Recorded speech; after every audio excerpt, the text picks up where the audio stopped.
కథ ఏంటండి? ఆమె కథ ఏంటి? వేశ్య. ఆమె కథని దేవుడు మార్చివేస్తాడు, ఆమె జీవితాన్ని దేవుడు మార్చివేస్తాడు. అలాగనే దేవుని వాక్యంలో రూతు కథ ఏంటండి? రూతు ఎవరామె? మోయాబీరాలు. ఆమె కథ ఏంటి? భర్తను పోగొట్టుకుని విధవరాలుగా వైధవ్యం పొందిన స్త్రీగా వచ్చింది. ఆమె కథను దేవుడు ఏం చేశాడు? మార్చివేసిన వాడైనాడు. అలాగ ఎస్తేరు కథ ఏంటండి? ఎస్తేరు ఎవరండి?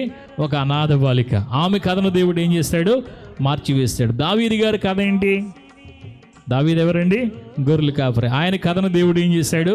మార్చివేస్తాడు. దానియేలు గారి కథ ఏంటి? షడ్రకు కథ ఏంటి? మేషకు కథ ఏంటి? అభిజ్ఞకు కథలేంటి?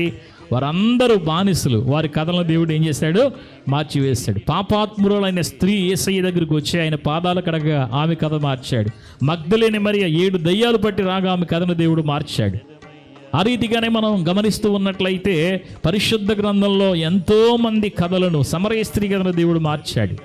దేవునికి మహిమ కలుగునుగాక. అంటే కథ మార్చడం అంటే మనం ఎప్పుడు ఒకటే గమనించాలి, మన పైరూపాన్ని మార్చడం అని మాత్రమే అనుకోకండి. పైరూపం ఖచ్చితంగా మారుస్తాడు.